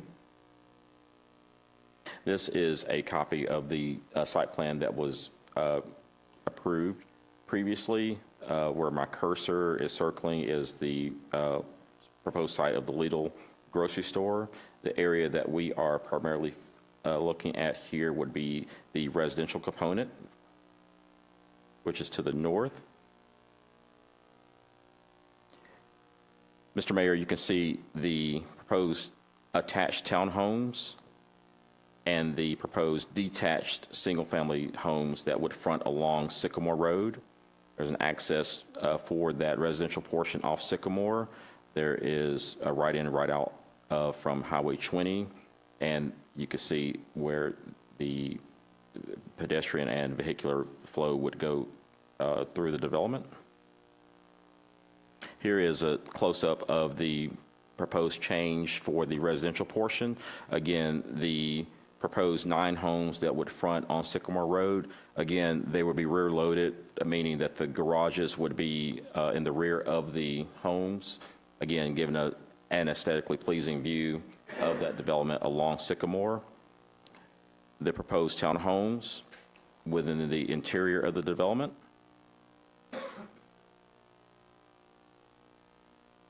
Renderings of the proposed homes. The townhomes, which again are proposed to be fee simple. The detached homes.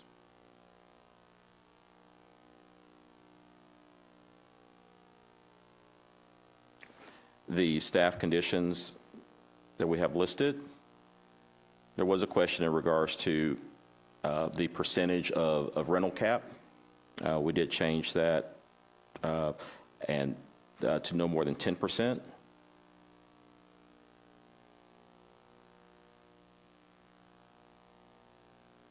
And also in regards to pedestrian access points between the commercial component and the natural gas appliances. The recommended action is to approve the request for a change in conditions as requested along with the staff recommendations, Mayor. All right, thank you, Mr. Newell. Any questions from City Council of Mr. Newell before I open up public comment?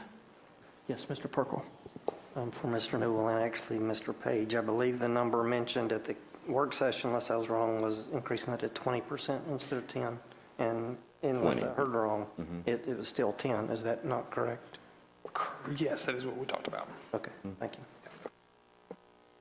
All right, any other questions or comments? Yes, Ms. Avery. Mr. Newell, did I hear you correctly say that there would be a right-in and right-out of Highway 20 available to the residents of this development?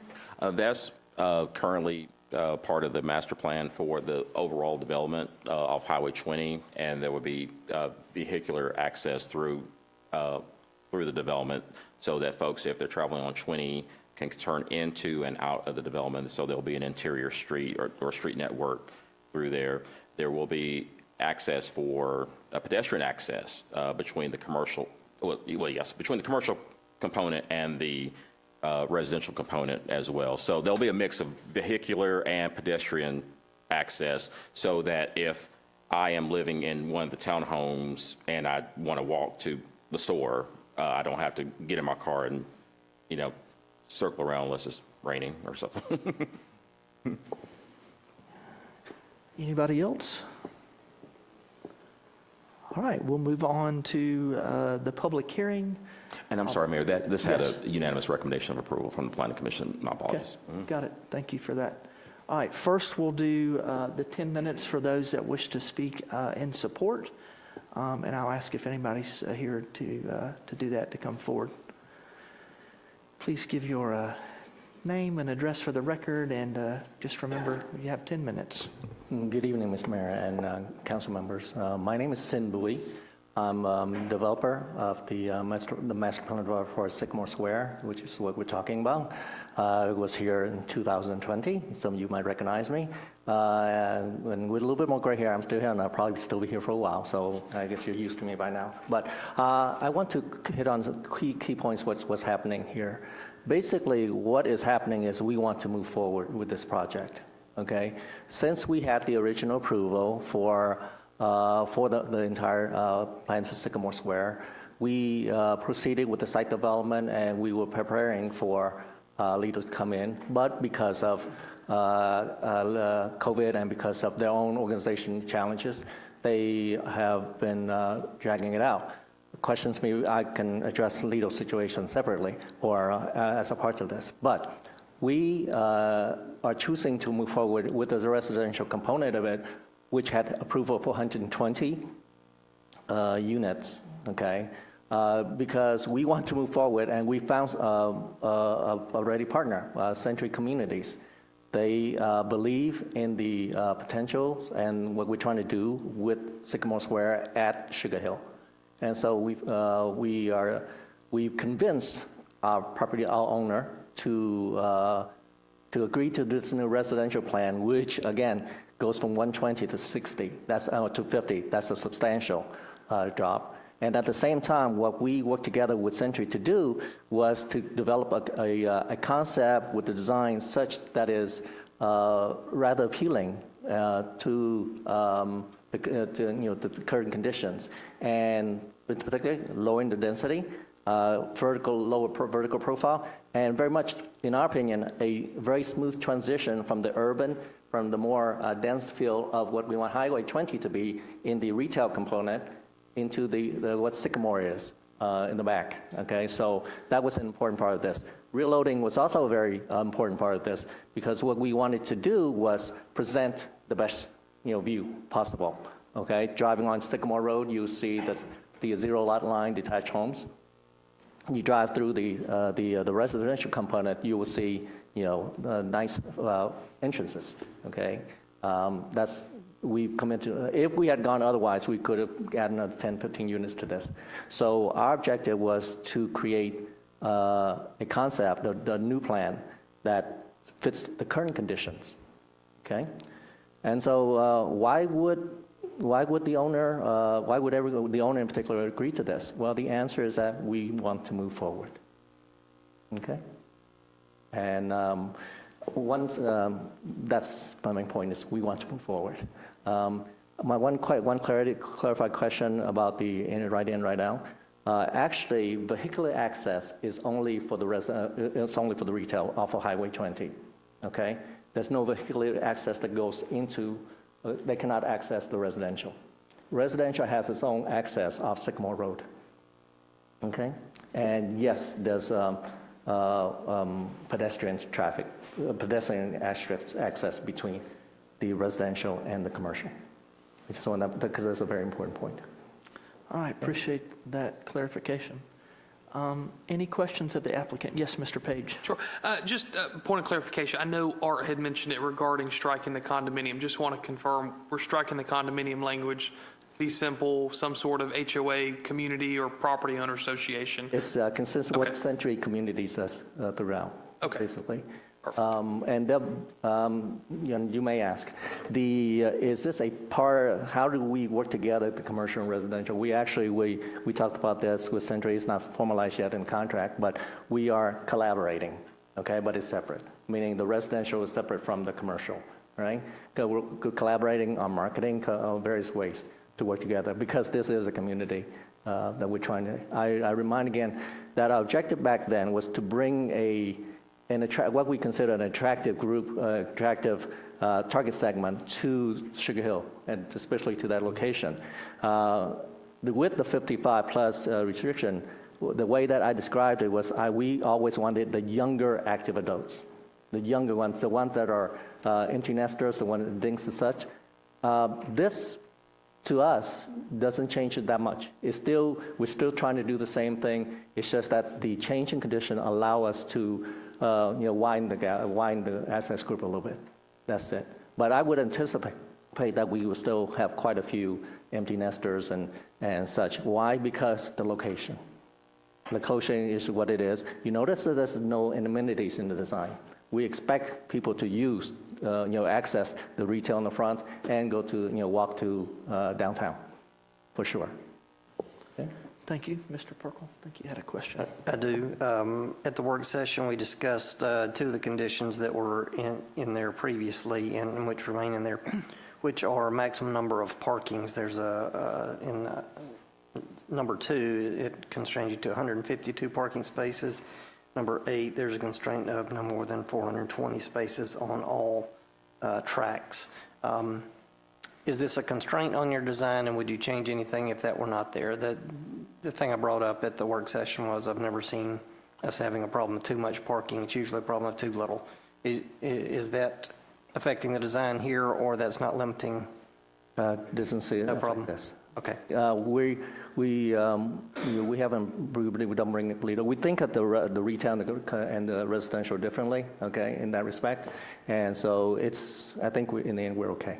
All right. I have questions about as well. Yes, Mr. Anderson. Mr. Bowie, in the work session, we talked about access for the residential to Highway 20. Previously, when this was the 55 plus, it was cohesive and had had vehicular connections to the commercial portion from the 55+. Are you suggesting that you would be opposed to having a vehicular connection from this residential development to the commercial development? In the interior, we Yes. have never planned for it. The way the Sycamore drives, okay, in the old plan, we have, of course, the access from Highway 20, that's the front entrance, right? We also have a side entrance that's with Lido, share with Lido. In fact, we split that road with Lido, okay? That doesn't go into the residential, it never did. Art, could you go to the 2020 plan? I just want to be clear here. It appears to me that there is an opportunity for a vehicular connection from the residential property to the commercial property through that parking lot there.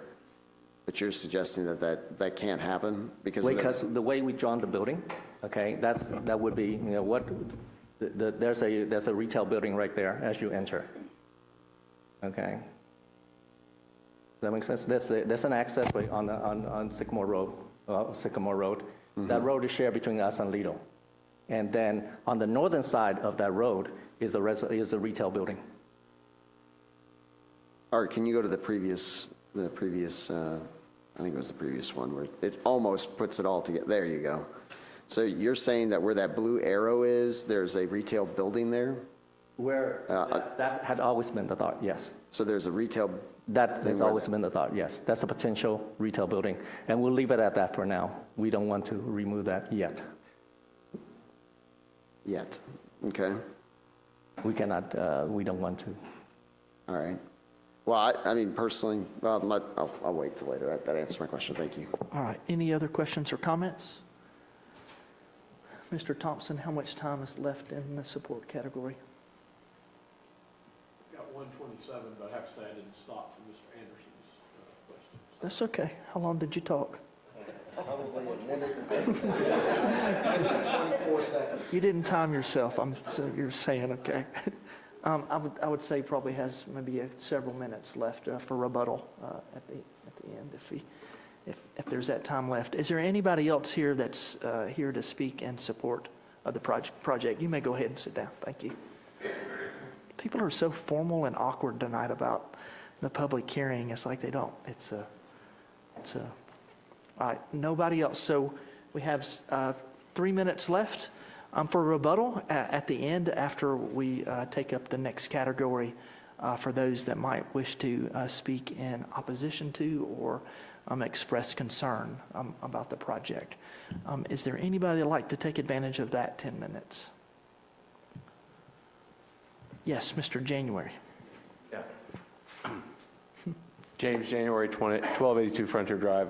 I don't have an opposition to it. I do have, I guess, a question, maybe possible concern. The curvature of Sycamore Road there, where the entrance is going to be to the residential area, is there a good sight distance for people coming in and out of the residential zone, of course, and then people on Sycamore Road? And I guess maybe one way to possibly ease that is like on Buford Highway down where it's Ruby Forest subdivision, there's a flashing light when people are exiting the subdivision. Is that something that maybe could be added to ensure safety for residents as well as traffic on Sycamore? Got it. Great point. Thank you. All right. Anybody else that would wish to speak in this category of time? All right. I don't see anybody, so we'll close that out. Sir, you do have several minutes left. Is there something else that you'd like to address that was raised?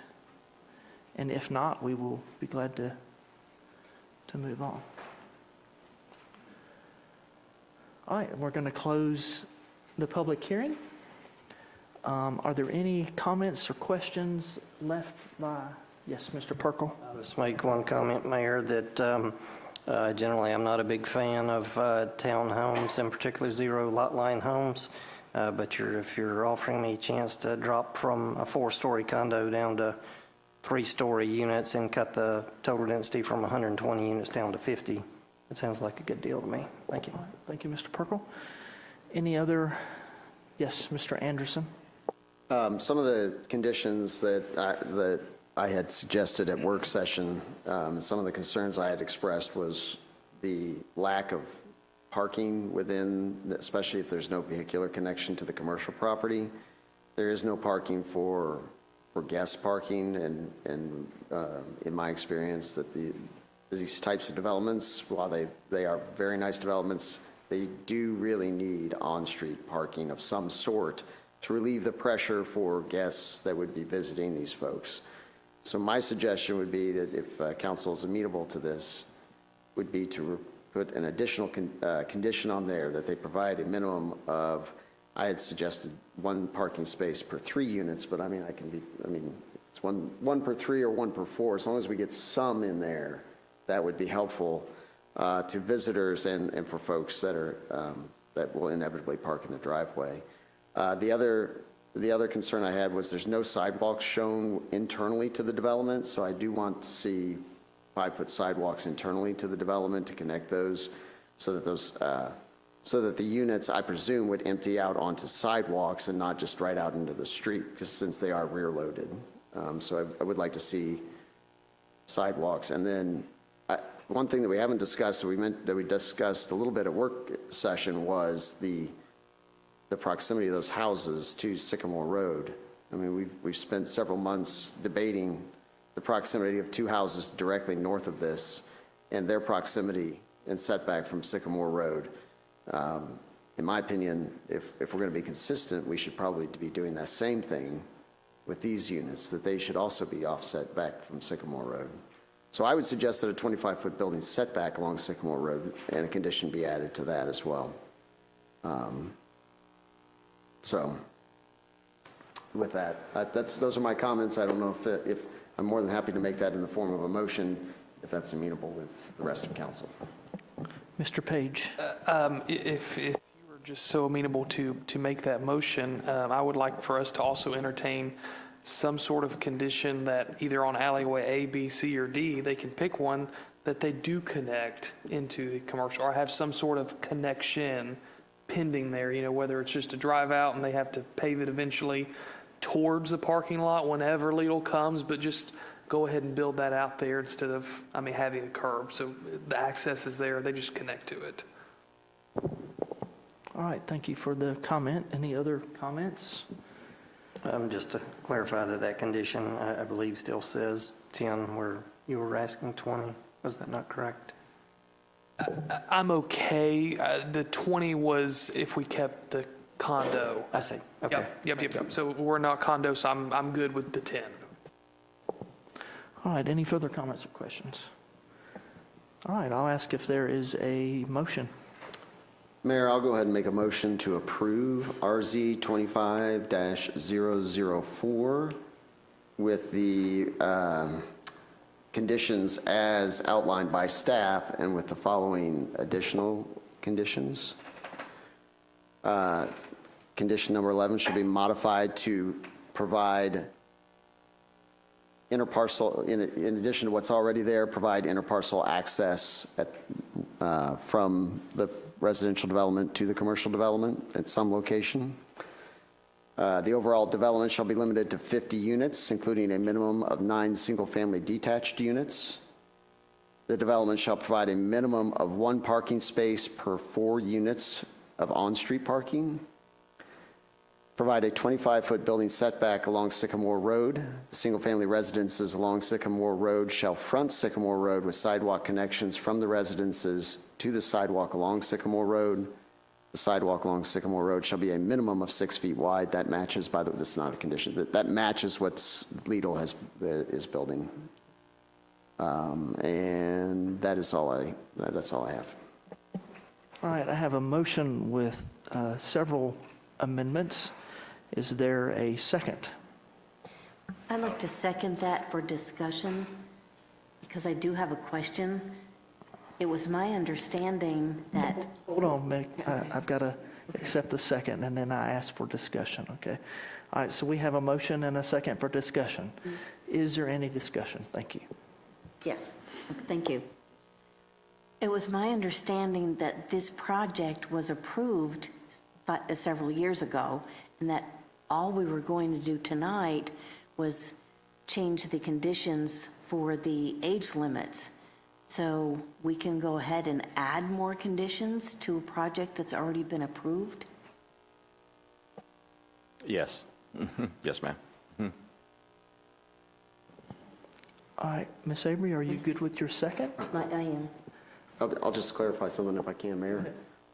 Since this is technically a change in conditions, and the applicant is asking for that change in conditions, that opens the door back for us to modify, change, add conditions to the prior zoning. So just to clarify my motion, I'm in agreement with all of staff's conditions, with the exception of that modification to condition 11 to add interparcel vehicular access, and then the 3 other conditions that I have added.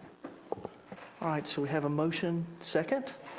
All right, any further discussion before I call the vote? All right, all those in favor of the motion, please raise your right hand. Okay, good deal. All right, next we'll move on to item number 7. That is the Hillcrest Drive right-of-way dedication. Mr. Bisesh. All right, this one is related to the project called the Refinery. It is the mixed-use project north of Novair's project called Conclave. It extends from Hillcrest Drive out to Peachtree Industrial Boulevard, and it included the construction of a significant portion of the greenway, which the developer was responsible for building, and it will require the dedication of some additional right-of-way on Hillcrest Drive. So the request from the developer is that they dedicate the right-of-way necessary for the Greenway Trail, and the city accept the right-of-way on Hillcrest Drive, which encompasses the Greenway Trail. Our staff is currently maintaining that portion of it. Through the development itself, there will be an access easement that will maintain or remain a part of the development and will only provide access through the project itself. So distinguishing between those 2 elements of the Greenway Trail. Here's an image, if you can see it on your screen. If We can only see you right now. well, your loss. It's a good-looking suit you got on tonight. Well, I don't know who's in the Oz chamber back there, but they could do better. So here is what it looks like, and the request is to accept the right-of-way deed that corresponds to the area shown. All right, thank you, sir. Any questions of Mr. Bisesh? All right, is there a motion? Mayor, I would like to make a motion to accept the donation of improved road right-of-way for Hillcrest Drive from Prestwick Development Company, PIB LLC, and authorize the execution of the associated documents. I have a motion from Mr. Page. Is there a second? Second. Second from Mr. Hicks. Any discussion before I call the vote? All those in favor of the motion, please raise your right hand. All right, next we'll move on to item number 8, but we're not going to take it up because we're going to table it. It needed to be advertised, and city staff is going through the process of getting that done. So I will entertain a motion to table number 8 if there is one. Mayor, I will make a motion to table the ordinance amendment chapters of the Sugar Hill Code. I have a motion to table from Mr. Page. Is there a second? Second from Ms. Avery. Any discussion before I call the vote? All those in favor of tabling, please raise your right hand. All right, we've got one more. Mr. Bisesh, this is the Mill Creek property sale that we added after the work session. I'll be quick. We've advertised the opportunity to the public twice now for the sale of a residential property at 4605 Creek Bluff Drive. The second time around, we did receive 2 bids. The highest bidder was Ing Chai and Nantuan Ninhavan in the amount of $250,009.99. The other bid was from another local resident of Sugar Hill at $214,000, $214,560. We did receive the required bid bond from both parties, but the higher bid really demands either award or go back out for bids or an auction. So the recommendation is to award it to the highest bidder. Thank you, Mr. Besesh. Does everybody have that in their e-packet that they can see the recommended action? Good deal. Guess we can't see it on the screen. All right, any questions of Mr. Besesh before I ask if there's a motion? All right, is there a motion? Mayor, I make a motion to award the bid to the highest bidder, Eng Chang and Net One Havana, in the amount of $250,009.99, and authorize a purchase and sale agreement with the bidder to close by August the 8th of 2025. All right, I have a motion from Mr. Hicks. Is there a second? Mayor, I'll make a second to Alvin Hicks's motion for approval. I have a second from Mr. Page. Any discussion before I call the vote? All right, all those in favor, he makes me laugh every time. All those in favor of the motion, please raise your right hand. All right, that is it from an agenda standpoint, but I do know we have a need for executive session. I know that one personnel issue, and perhaps what else? Okay, got it. Is there a motion to go into executive session? There's also a legal issue. A legal issue, got it. All right. Is there a motion to go into executive session? Mayor, I'll make a motion to go into executive session. Have a motion from Mr. Hicks. Is there a second? I would like to second Alvin Hicks's motion for approval. Have a second from Mr. Page. All those in favor, raise your right hand. All right, and he's delaying raising his hand too. All right, we're going to head into executive session and we'll come out when we're done. We are back from executive session. We discussed one legal matter, one personnel matter, as well as one real estate matter. And there is action that we need to take on the real estate matter. And I will recognize Mr. Hicks for a motion. Thanks, Mayor. Mayor, I'd like to make a motion to approve the purchase of the 2.47 acres of property at 4981 Nelson Brogdon Boulevard, also known as parcel R7292091, from Carrie Lee Kinlaw as administrator of the estate of Jackie Dale Deloy Kinlaw in the amount of $610,000, and approve the corresponding budget amendments with funds from unrestricted reserves. All right, I have a motion from Mr. Hicks. Is there a discussion? Sorry, a second. Second. All right, I have a second from Mr. Anderson. Any discussion before I call the vote? All right, all those in favor of the motion, please raise your right hand.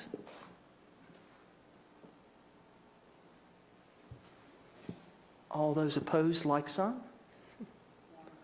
Okay, got it. That is all the action that we have to take, and we are adjourned until July. Thank you all.